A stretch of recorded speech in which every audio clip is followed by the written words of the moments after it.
Good morning, everyone. It is a beautiful sunny day. That is why I am shining like a diamond right now. I thought that I would walk you all through a day in the life of somebody who is learning to be a yoga teacher. That is me. I had a hip replacement 3 months ago now this week, and just to make the recovery from that a little bit more interesting, I thought, you know how I could use my time is learning to be a Hatha Yoga teacher. So that's what I'm doing. I started a course a couple weeks ago, and I'm just making my way through that. And I thought that I'd just take you a day in the life, show you what kind of stuff I'd be getting up to, and honestly using you guys as practice for my yoga teaching, because I think it's a good way just to practice getting cues done and everything out. So I thought that's what we do. But to start with, obviously not in yoga gear, I am going to breakfast with my partner, and I'm very excited. I think it'll be so much fun. Gonna have a nice big vegan brekkie to start, because I learned this week that one of the 5 principles of yoga philosophy is a vegetarian diet. So why not start the day with a big vegan brekkie to get things going? Then I'm gonna come back, I'm gonna do my chanting and pranayamas. So some breathing work, and then just like going through the chakras, cleansing all the auras. And then I'm gonna get into some asana practice, and I thought I'd take you guys with me throughout the day. Let's get into it.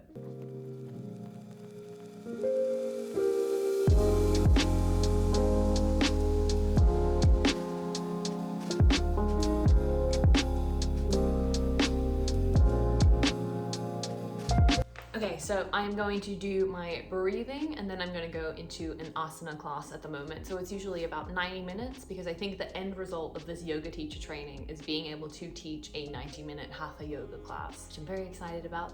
So there's some new poses. I'm going to see how my hip holds up and hopefully get going. This is my meditation pillow, because I do not have a proper meditation pillow at the moment, so it'll have to do for now.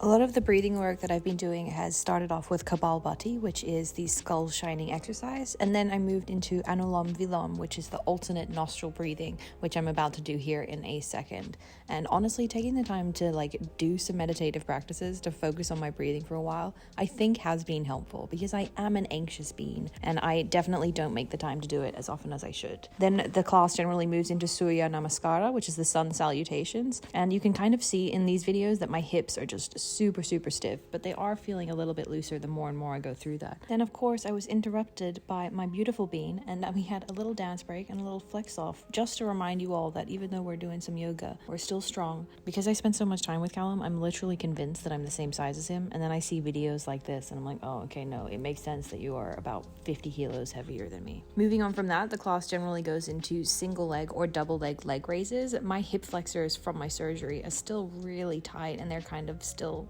aggravated, so I was just doing single leg, moving through it. Love seeing a little bit of the cellulite poking through there. Then we did the warm-ups for the shoulder stands and the headstands, which by the way are so tough. I didn't realize how weak, calisthenic wise, my body is, and I just got a little kiss from Cal. That literally makes my heart so warm. So I was moving through that. I think it is kind of a nice change of pace to do some yoga or body weight exercises, particularly when I'm in the gym so often. You can see how much I was struggling. I literally had to drop to my knees. Then had a little bit of a rest in child's pose, just got some breathing done, which again was good. I have been splitting up the classes kind of 45 minutes on and then doing another 45 minutes later, because I struggle to stay focused for 90 minutes. That is a long time for me to be at attention. Then just to remind everyone that I'm not just a yoga bean, and because I think it's really great to get a balance of exercises in there, I went to the gym and hit my upper body session. For my hip hinges here in the bent over rows, you can still see I'm not that comfortable going low, so even though my back definitely could have done more weight than that, my hips couldn't really hold my body in that position. Then we just had to bust out a few more exercises.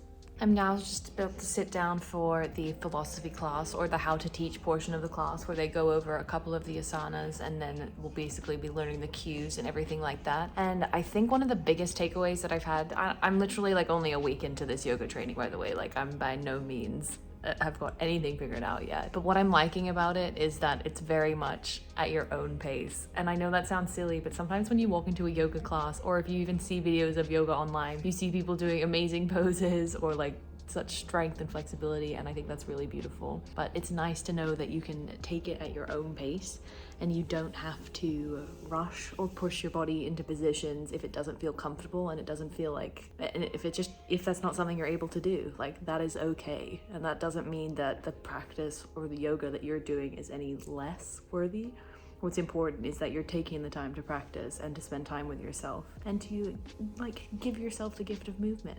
So that's been my main takeaway. I'm gonna go get started on this philosophy class now, and I will speak to you all very, very soon. That is a day in the life of a 200-hour yoga teacher training. See you guys.